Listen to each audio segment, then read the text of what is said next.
Dito nga pala kami ngayon sa Nusa Dua dito sa park.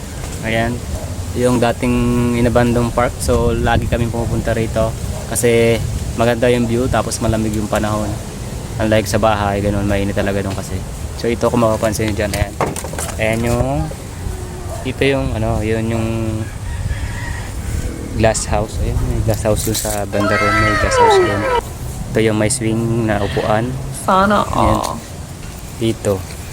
Mapansin nyo, ito. Meron doon yung ano din, may bahay-bahay doon siguro, ano yan, tambayan. Nandito tayo ngayon. Kaya tayo sa ano, sa tree house. Okay. Ayan, ito yung tree house, guys. Ayan, tree house. Ayan. Ito tayo sa hagdan. Ayan, kasama ko si Bane.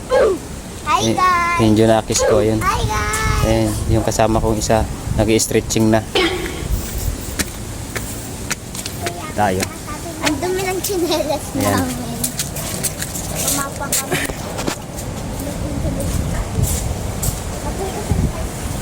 Ito na yung tree house. Ayan. Ayan, tree house. Puntahan nyo na ito, guys. Puntahan nyo na itong lugar na to. Kasi sulit dito tumambay. Ayan. Nag-stretching siya dun sa likod. Ayan. Diba? Ganda ng ano. Ayan, nag-stretching siya, oh. Ayan. Exercise daw siya. Aray! Ito, guys, makakita nyo dito. Oh, may ano dito, oh. Yung parang ano, tambayan na presko dito. Napaka-presko. Ayan, oh. Ayan yung ano, yung bahay, malaking bahay, ayan. Iba pang ano dito, may yaman siguro mga nakatira dito. May bahay din doon. Bahay din doon. Diba? Ito may bata, oh. Ayan guys, sa baba, nasa taas kasi kami, sa baba mayroong ano, padulasan, ano. Tapos may hangin bridge. Apak-apakan dyan. Ayan, diba? Wala ditong swing, walang duyan. Ang duyan dito, yung nandun sa baba. Yun yung upuan. Upuan kahoy yan. Kung makapansin nyo guys, ayan o. Dati dito may fountain daw dyan, may fountain daw dyan. Paano masabi? May fountain. Eh ngayon wala na. Pero maganda pa rin tambayan to guys. Kung pupunta kayo dito, punta na kayo dito. Location siya ng location siya ng ano, Dua, Cavite. Ano bang address dito? Nusa Dua 13. Ay, Nusa Dua Tansa, sakop to ng Tansa guys. I-search nyo na lang sa Google kung gusto nyo punta rito. Sulit dito guys, walang bayad dito. Lagi kami napunta rito pag gusto namin mag-jogging. After jogging, punta kami dito, tambay kami. Ayan. Hindi ba? Ayos guys, no? Ayun, nag-stretching siya. Hindi siya nag-exercise. Nasa taas talaga kami guys. Tamo, napakataas niya. Hindi naman siya sobrang taas. Sakto lang. Kaya guys, kung gusto niyo pumunta rito, punta na kayo. Ang ganda ng ano. Ayun pa, tree house, oh. Ganda ng tree house. Ay, ito yung ano, puno ng mangga. Ito puno ng acacia. Yan. Diba? Oh, ayan, oh.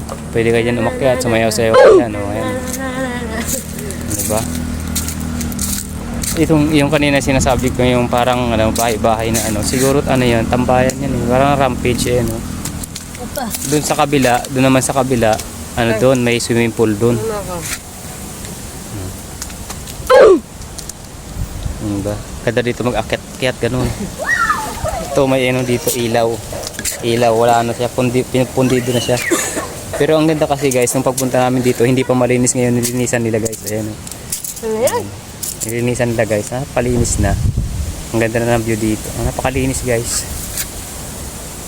I think ito dati kasi may mga ano to, parang fish pan to, ito mga baka So weird. Siguro may mga isda yan dyan dati. Paano masabi? Ayun. Siguro mga pang-apat na punta ko na to dito sa pagtutur dito. Sana maayos na to guys, itong ano na to, itong farm na to. Napakaganda nito guys. Pag ito naayos, mas marami pang taong pupunta rito. Tapos ito dito, yung fountain na yan, pag yan naayos, sigurado dadayuhin talaga to. Kasi bukod sa presko na yung hangin, ang ganda pa ng view. Tapos yung swimming pool doon malinis din. Diba? Guys. Kulang pa to sa linis kasi mayroon pang mga ano dito. Dapat matanggal din to yung mga gilid na yun. Ano yun siguro to? CR siguro yun.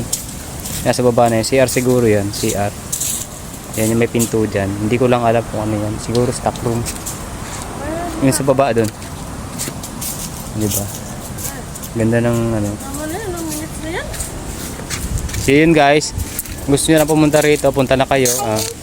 Sa Nusa Dua. Search nyo na lang sa Google. Ayan. Thank you.